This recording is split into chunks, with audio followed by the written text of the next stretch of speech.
you guys doing? Yeah? Give it up for Chris again, by the way. Did a great job.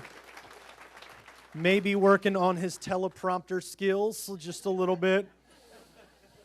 If you watch that back, it'll be online later this week. You need to screenshot the moment when Becky comes in and turns at the camera.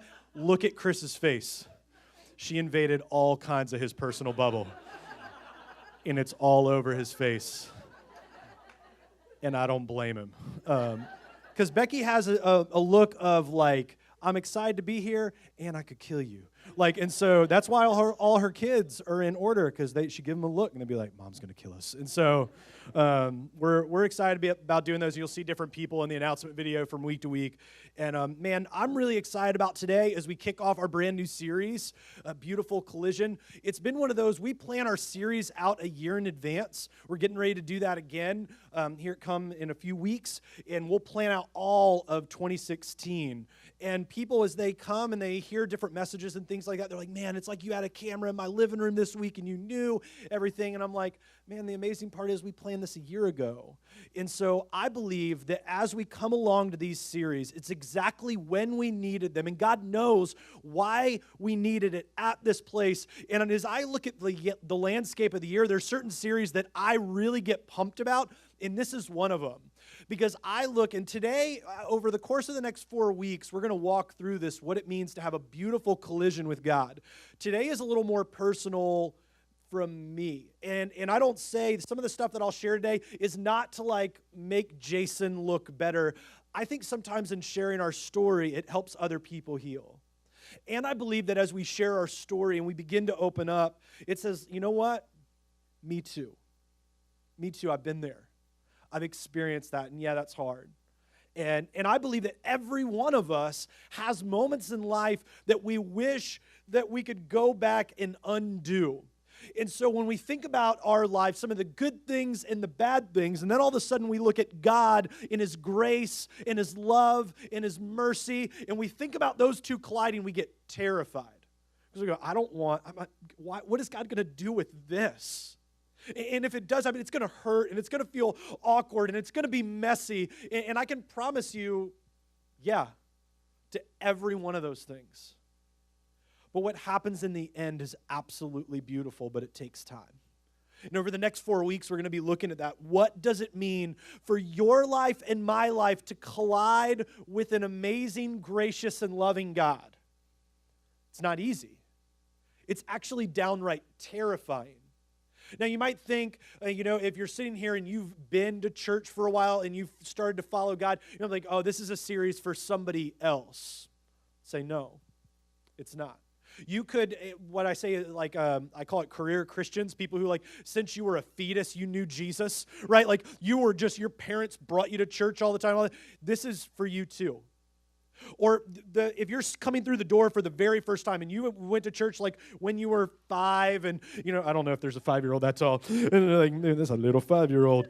And when you were small and you went to church and then you've never been back since and now you're a grown adult and, you start having kids and you're like, oh yeah, we need to get some Jesus. And so you came through the door and you're here. I believe that no matter where you find yourself, you didn't land here by accident.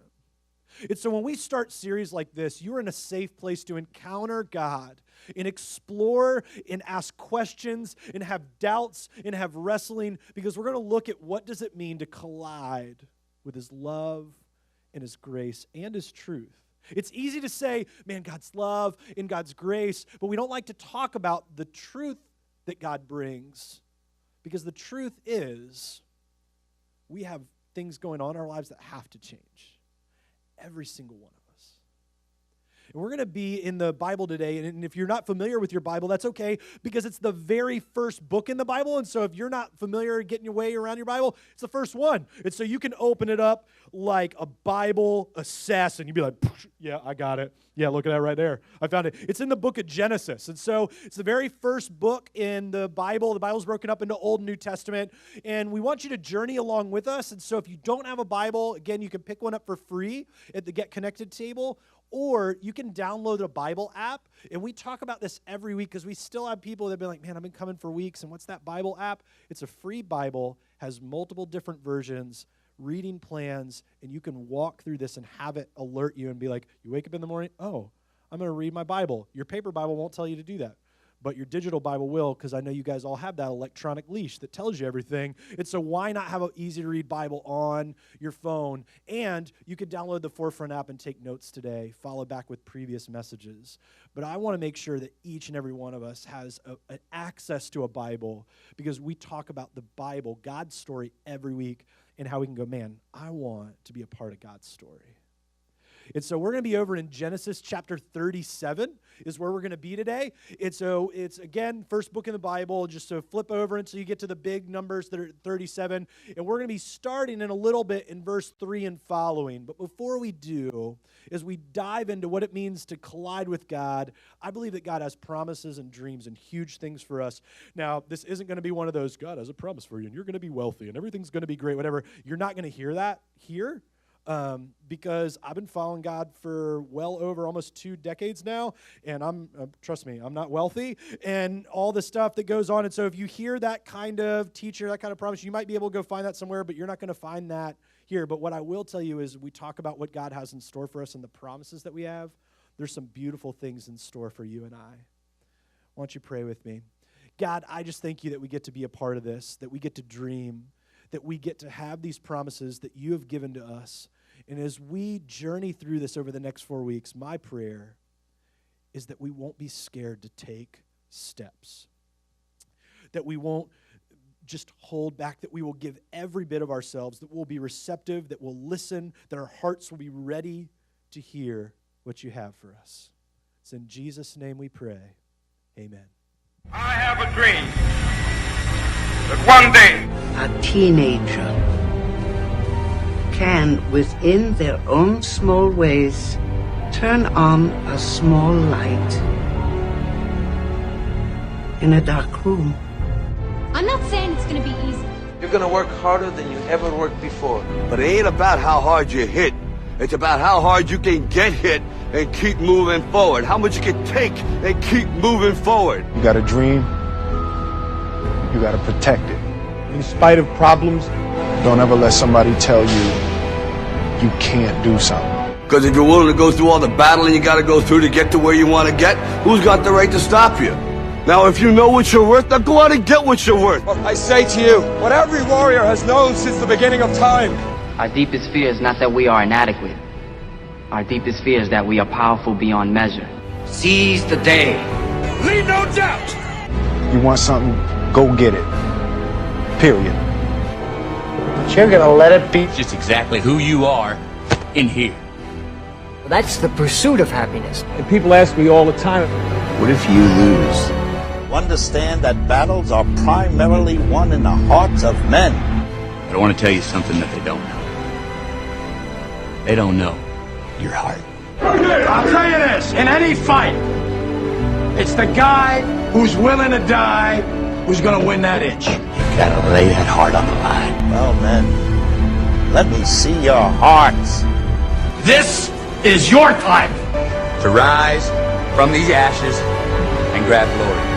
The only thing I'm asking you guys to leave on the table is what's right. And they will know. You are heroes every day. Believe me when I say victory is waiting for you. Now go out there and take it. I just want to go fight somebody. Bring it.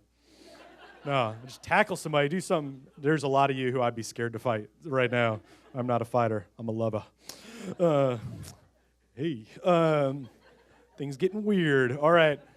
I love that video, all the clips there, great movies. The one in particular when Al Pacino gets into it, he says, the man that is willing to die and leave it all out on the line is the one who's going to get that inch. You know, we watched that baptism video in the beginning of service where people said, you know what, I am willing to die to myself and follow God because I believe that this beautiful collision changes everything. What we're saying when we make that decision is I believe that God has a promise and a hope for me, and I want to follow that with every part of my being. You know, we're going to be following over the next 4 weeks the story of this guy, Joseph. over in Genesis, he talks about in his life how God gave him a dream and God gave him a promise. And the thing that we kept hearing back in that video is following, the chasing after that they don't know your heart. Now, we actually just did a series not too long ago called Reject Your Heart. We talked about how there's great advice that people will give you. They say, you know what, just go follow your heart. Chase your dreams. You could do whatever you want. That's not true. I want to go dunk a basketball. Not going to happen. I could chase my heart. You know what? We could have story after story walk up and go, man, following your heart led you to a real bad relationship. And you go, I'm not going to do that again. Following your heart led you to Taco Bell. That was not a good decision. And you and everyone in a close proximity knew that.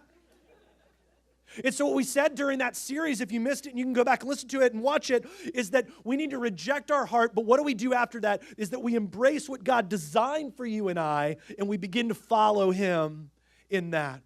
That he seals us and gives us the Holy Spirit that we follow, and we have a new heartbeat, that we have a new desire to follow things that are not within our own way, but in God's way. And we begin to believe and understand the promises that God has for us. And this guy Joseph had this promise given to him, and God gave it to him through dreams. It's an interesting story, and we're going to follow it again over the next 4 weeks. And I just want to give you a snippet of it because as we take a look at his life, I want to learn from people that said, I want to follow God, then things got difficult. I don't want to learn from somebody who goes, you should follow God, and everything's happy and lovely and awesome, because the truth is that's not the case. It doesn't end like Ned Flanders thinks it does. Heidely ho, neighbor, everything's good. You need to follow Jesus and do that. Like that's not the way that this life works. We're actually promised that life will get hard, that life will be difficult. And so I want to learn from somebody who said, I want to trust God, and then things went real bad, even though God promised them something good. And so if you're holding over there, if not, it'll be here on the screen. Genesis chapter 37, verses 3 and following. Now Israel, which was another way to note his father, Joseph's father, Jacob, loved Joseph more than any of his other sons. Now I'd pause here. Don't do that at your house, okay? Like I'm just going to end like, oh, I love all you kids, but you over there. Like that's just going to end badly. And so that's just my 2 cents, having 3 daughters, and they all ask who I love more, and I just tell them mommy. And so it's a safe bet. That's all I'm saying. And so because he had been born to him at his old age, he made an ornate robe for him. When his brothers saw that their father loved him more than any of them, they hated him and could not speak a kind word to him. Shocker.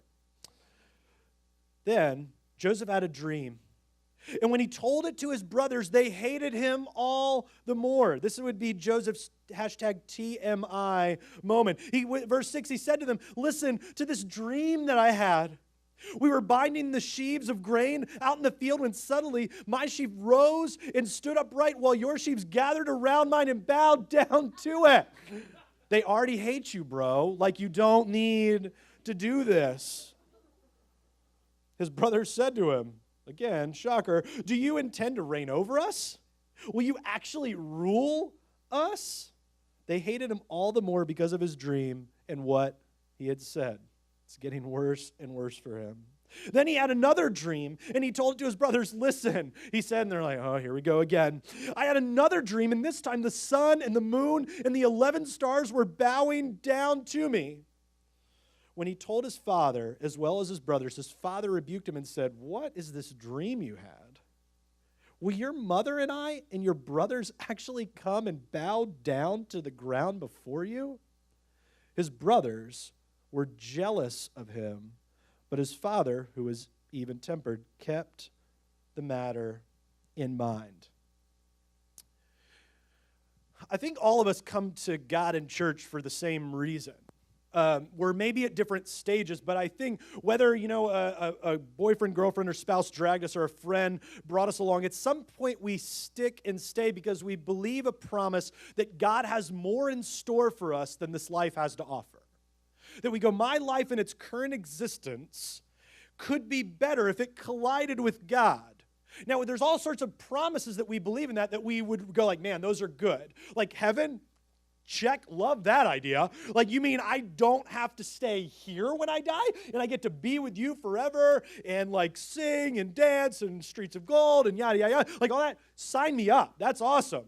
You know, we go, God's love and protection, we go, nope, don't want that. And then we get into places of his promise that we go, oh, I'm just not sure. Where he's like, and then you need to, love your enemies and do good to those who hate you. And we're like, and then we just screech and it breaks. Time out, God. I loved all those other promises. That one, yeah, let's talk about that.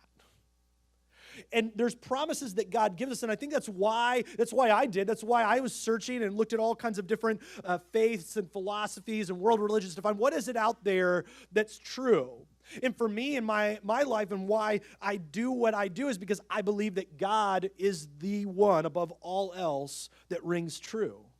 That all else pale in comparison to the claims and the proven nature of God and his story. And God gave Joseph an amazing promise, and we come because we hope, we think, we inquire about, is that promise available for me? And as we inquire and as we do that, whether we've already trusted in that promise or we're still kind of like teetering on that, we hit roadblocks and we hit hard times.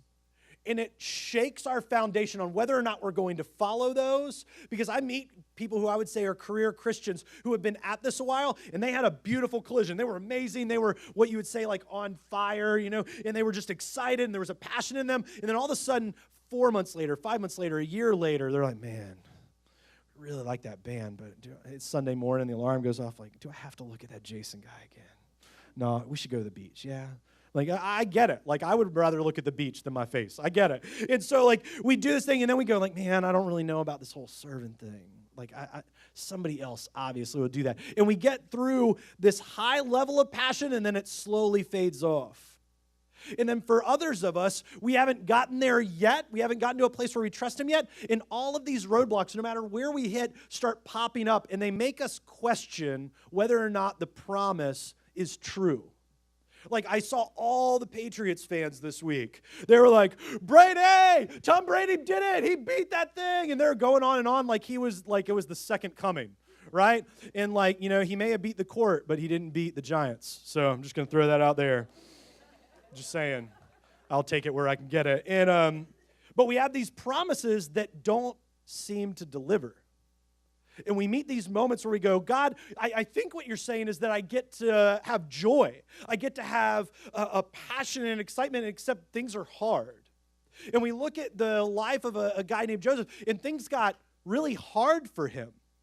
It actually came to a place where he was coming out into the field to tell his brothers all this stuff. And this is what the verse says in Genesis 37, 19 and 20. They say, here comes that dreamer. And this is not in a good way. They're like, hey. No, they're like, here comes that dreamer. They said to each other, come now, let's kill him and throw him into one of these cisterns and say that a ferocious animal devoured him. Then we'll see what comes of his dreams. Be like, what you dreaming now, Jack? We're just going to take care of you. But the brothers kind of had this conversation and talked it out, and one of them, they finally talked enough sense is they saw some people traveling, and they go, you know what we'll do? Is we're going to take his robe, and we're going to cover it in animal blood, and we're going to sell our brother off into slavery. And so this whole time, Joseph is going like, man, I have this dream. I have this promise that God has given me, and it's been met with people who hate me, people who doubt what's going on, and people who have just hurt me and left me in despair. Thanks, God. Can't wait to live out this promise that you gave me while I'm in slavery. You ever felt like that? You ever felt like God was lining things up and then all of a sudden the bottom fell out? You go, God, where are you? I'm going to church. I read that Bible once this week. I haven't done that in years. I prayed to you. Like, we had a conversation, and then all of a sudden my marriage explodes. Thanks, God. What happened to that promise? Kids that you're just like, you're trying to be like, all right, I get it. We have kids now. We all need some Jesus. Let's go take them meet Jesus. And we take them and imagine it that it takes a while for that to catch and latch on. And so things get bad still. They're still bad. And you go, God, I'm taking them to church. What do you want me to do? Or we have a job situation that's going along and it seems like everything's fine, and then we lose our job.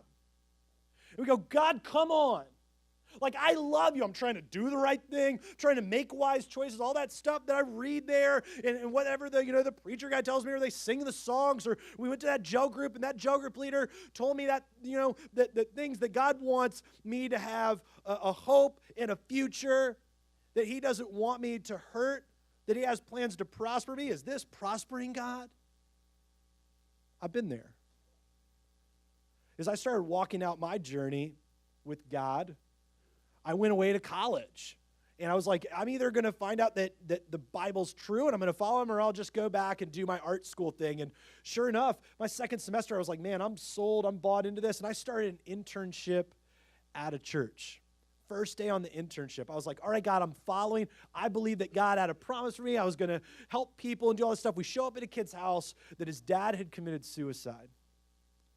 And he's there, and there's an 18-year-old kid. He just graduated high school, and there's beer cans all over the upstairs, and his mom just kind of waved us up there.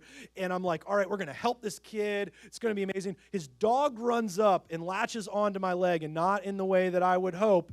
And he starts growling at me with his teeth, and I'm like, and he tells me, he said, it's best to just ride this out, man.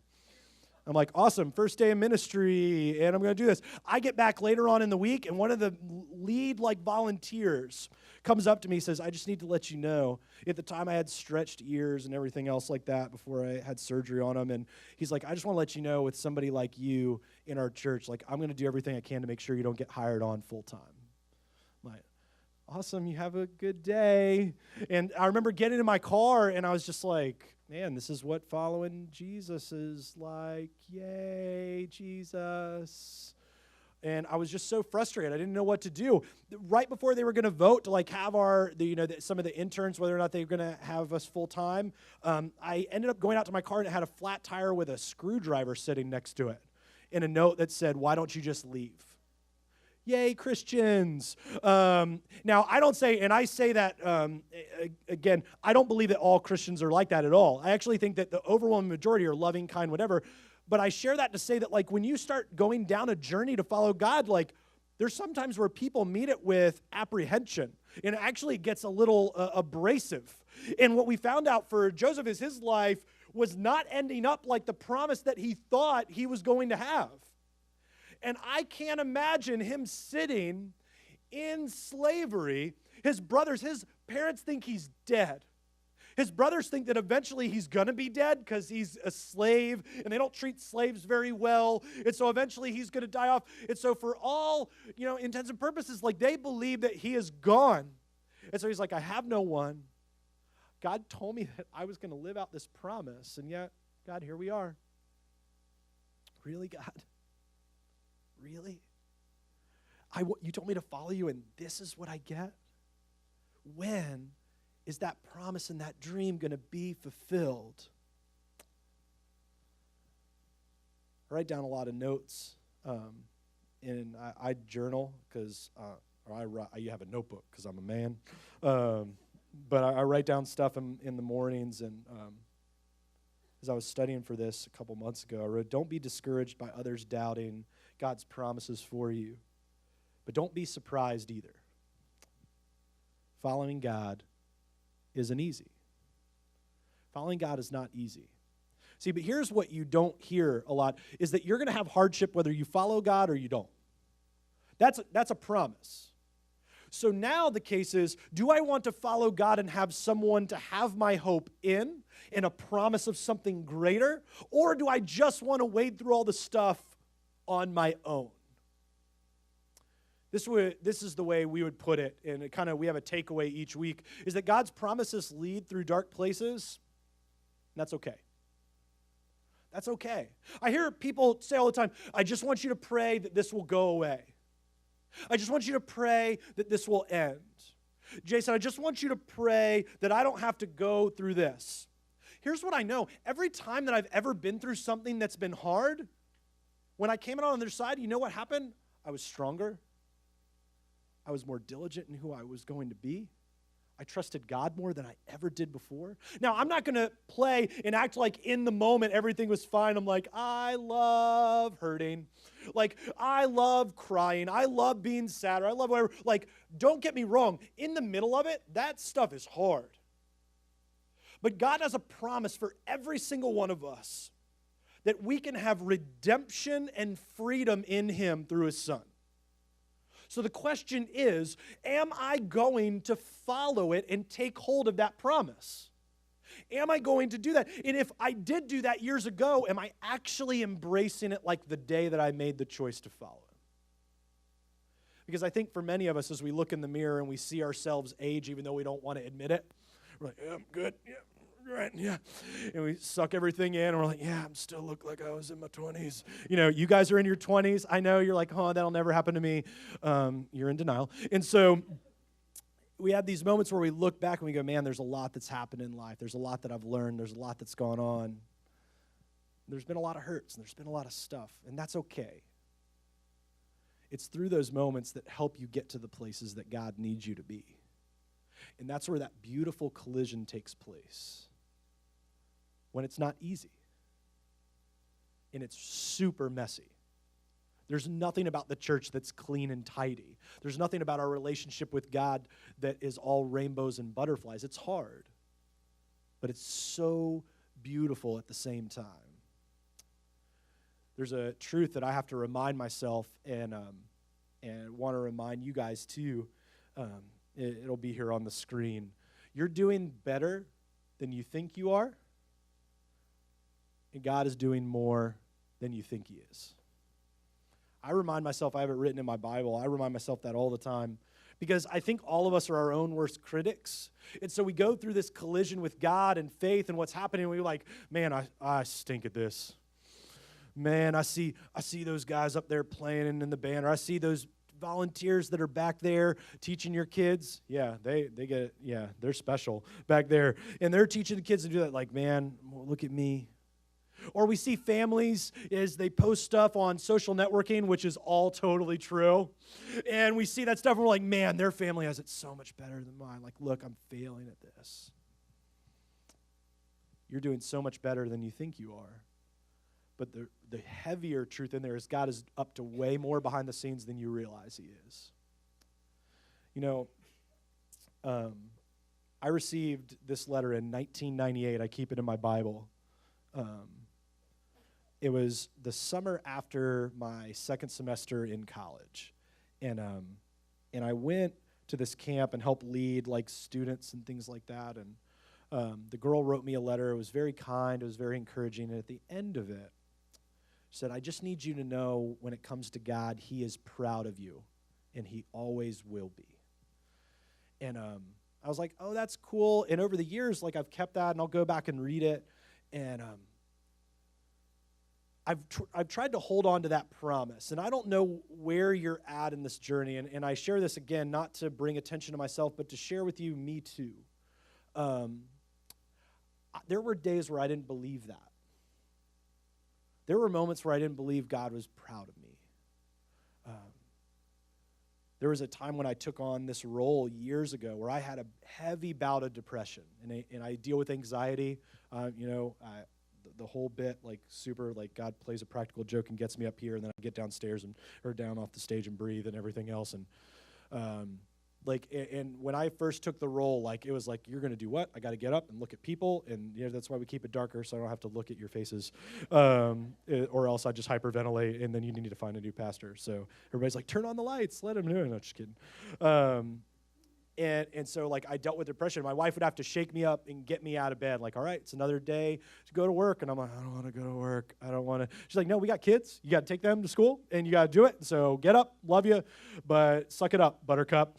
And she said it a little more gentle than that, but my wife knows how to kind of kick me in the behind. And I dealt with it. And then not only 8 months after that, we had to call all of our people in. We shut down our small groups and called everybody into a warehouse space that we had at the time. And we're like, hey, so we had to tell all of our staff to write all their checks back because we couldn't pay them, because we have no money, because you guys aren't giving. So we're either going to work at Home Depot or we'll be the church. And that night, everybody collected up enough money in cash to pay for all the staff salaries, to pay for everything that we needed to do, whatever. And I started seeing these glimpses where God was working, but all along the way, all along the way, I just started going, man, I feel like a horrible husband. I feel like a horrible dad. I feel like there's got to be somebody better at doing this pastor gig than some beach kid with tattoos. Like, I'm sure there's somebody up there that's way more holy than I am. And like, I just was down. And I hit a point in 2014 where I went away to this weekend called Rhythm in 20. Thousands of guys from all over the country will send in applications, and they pick 20 guys, 20 leaders from all over the country. And not just church leaders and everything, but I was one of the only guys in their 30s, and it was the oldest guy there, and the only lead pastor. There were guys like one guy led all the health and wellness stuff for all of Kawasaki. Another guy was the trainer for the Raiders, and like we had all these different people, all Christians trying to find rhythm. And I walked into that weekend. We had just gotten turned down from a building we were trying to get. Over off of Lynnhaven Parkway. I was 5.5 months in to working through my best friend, best friend of 20 years, that he was molesting children, and none of us knew, and had to like go through the court stuff and everything. And I was a wreck. I went away in 2014 going, if something amazing doesn't happen this weekend, like I'm done. Like I'll come back home and tell my wife I'm going to work at Walmart, and we're going to let somebody else lead the church. And so I went, like I was broken. And in 1998, I got that letter, "He is proud." And it was in 2014, 16 years later, I sat in a room, and I'm an introvert at heart, and so if you invite me to a party, I'm not going to talk to anybody because I'm weird. And I'll try to talk to you, but then I'll just hide in my little bubble. But all these guys, I flew out to Colorado, a place I didn't know anybody. We're sitting there in this group, and everybody's milling around, and it's all extroverts except for me, and I don't know anyone, and I'm like, if anybody comes up to me and talks to me, I'm just going to judo chop them, and because I was scared. I didn't know and I knew I was going to break down, and we start talking. They break us off into groups of 5, and for the next 3 years, like, this is the group of 5 that you'll walk this journey out with. So I start warming up to the group because I'm like, this is a little smaller, this is safer, and we go through the week, and I'm just sharing the stuff that's going on in my life. And I'm sharing the promises that I thought God was going to deliver on. And I was telling these guys, like, I don't feel like God's delivering any of the promises that he said he was going to do. Now, the guy that was leading the group had no idea I've ever received the letter and didn't know what it said. And for years, I had clung to that promise, hoping one day it would come true. We get to the end, and it's kind of like a reverse roast where they bring one of the guys get up and talks about their individual guys in their group. And our guy, Tim, talks through every one of the guys in our group, and he gets to me. He's like, Jason, you've shared a lot. You've shared a lot of hurt and what you do at the church and the kind of people that come to your church. It's not like a normal church. And I love it. I love you guys. Like, we are not a normal church. We're weird. Like, we talk about our stuff, and that's okay. And he's like, man, you're sharing all this stuff. He's like, man, I've been thinking and thinking and thinking. And they would kind of impart this wisdom or say all these things. And he said, I don't know what else to say because I tried to write all this stuff, and I just kept coming back to this thing. He said, I just need to tell you for whatever reason, I feel like I need to tell you that he is proud. I lost it. It's like, man, I've been waiting for over a decade to hear God tell me through some way, shape, or form that he's proud of me. And I get on the plane through thunder snow. Like, I don't know if you've ever experienced that. It happens in Denver, thunder snow, I kid you not. And we get on the plane, it's delayed for hours, and I'm on the Wi-Fi, and I get the message, like, I'm just overjoyed. I'm like, I'm texting my wife. I'm like, I'm sorry, I'm an awful husband. She's like, you're not awful. I'm like, yes, I am. Whatever, we're going on. I'm sorry, I wish I could love the girls better. You love the girls better. And I'm on the plane, and I'm doing all that, and I get a message, hey, I need to let you know that we got this space. And from the moment that God delivered on that promise, crazy stuff has been happening. Crazy stuff. And it has nothing to do with me in my life. But God took 16 years. 16 years. Some of you are mad that it's been a month. You're like, all right, God, I'm done with church. I went for a month and nothing happened. Really? You've been wrecking it for 25, 35, 45, some of you even longer years. All of a sudden, God needed a month or you're out. 16 years I waited with God. And in a room full of guys in a lodge in Colorado, he used a guy named Tim who didn't know me from anyone else. And he looked at me and said, he is proud of you. It changed everything in me. You've been waiting for God to deliver that promise, just like Joseph has. And we're going to walk through that over the next 3 weeks. But you need to know that there's a promise for you. There's a hope for you. And no matter where you find yourself, that he is proud of you. He wants to walk this journey out with you in a beautiful way. But the question is, will you let him? Will you let him? Why don't you pray with me?